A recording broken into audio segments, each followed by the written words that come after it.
વલસાડ જિલ્લામાં અવિરત વરસાદને કારણે ઓરંગા નદીએ ભયજનક સપાટી વટાવતા વલસાડમાં પૂરનો ખતરો તોળાઈ રહ્યો છે. તો નદી કિનારાના વિસ્તારોમાં પાણી ભરાયા છે. ઓરંગા નદી પરનો આવેલો કૈલાસ બ્રિજ જ્યાં પણ પાણી ફરી વળ્યા છે. તો સલામતીના ભાગરૂપે આ બ્રિજ અત્યારે બંધ કરી દેવાયો છે. એનડીઆરએફની ટીમ પણ તૈનાત કરી દેવામાં આવી છે. તો અસરગ્રસ્ત વિસ્તારમાં રહેલા લોકોના સ્થળાંતરની પણ તૈયારીઓ થઈ રહી છે. તો જિલ્લામાં અવિરત વરસાદ અને ઓરંગા નદીએ ભયજનક સપાટી વટાવી દીધી છે અને કૈલાસ બ્રિજ ઉપર પાણી ફરી વળ્યા છે અને આસપાસના જે નીચાણવાળા વિસ્તારો છે, નદી કિનારાના જે વિસ્તારો છે, ત્યાં પાણી ભરાવાની સમસ્યા ઉભી થઈ છે. ઓરંગા નદી પરના કૈલાસ બ્રિજ પર પણ પાણી ફરી વળ્યા છે. સલામતીના ભાગરૂપે બ્રિજ અત્યારે બંધ કરી દેવામાં આવ્યો છે.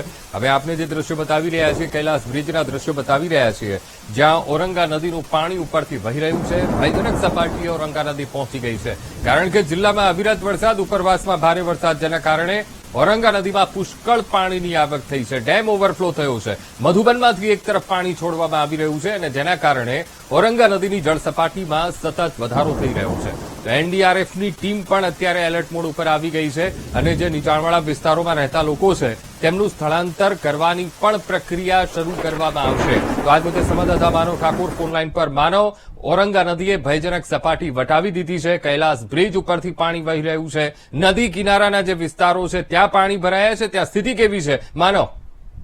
અંકુર, આપને જણાવવાનું કે વલસાડ જિલ્લામાં છેલ્લા 36 કલાકથી અવિરત વરસાદ વરસી રહ્યો છે અને જે રીતે કપરાડા અને ધરમપુરના જંગલ અને ડુંગર વિસ્તારમાં જે પણ પાણી આવતું હોય છે, વરસાદ વરસતો હોય છે, તે તમામ જે જિલ્લાની નદીઓ છે તેમાં આવતું હોય છે અને અત્યારે તંત્રની ચિંતા ઓરંગાએ વધારી, કારણ કે વલસાડ શહેરને અડીને આવતા ઓરંગા નદીમાં અત્યારે પૂર જેવો માહોલ સર્જાયો છે અને જે આ ઓરંગા નદીને જે અડીને જે આ કશ્મીરનગર, બરુડિયાવાડ કે પછી હનુમાન ભાગડા તમામ વિસ્તારોમાં પાણી ભરાવાની શરૂઆત થઈ હતી. તેને જ લઈને તંત્ર એલર્ટ મોડ પર જોવા મળ્યું હતું અને જે નીચાણવાળા એટલે કે નદીને અડીને આવેલું છે, ખાસ કરીને કશ્મીરા વાળબાજો વિસ્તાર છે, તેમાંથી લોકોને દૂર કરાયા છે. અત્યાર સુધીમાં ટોટલ 300 જેટલા લોકોને એટલે કે 76 પરિવારોને સલામત રીતે જે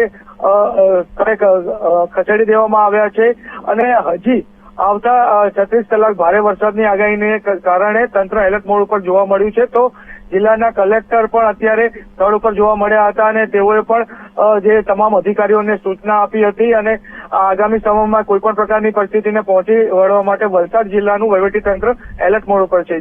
જી બિલકુલ માનવ, સમગ્ર માહિતી સાથે જોડાવા બદલ આપનો આભાર.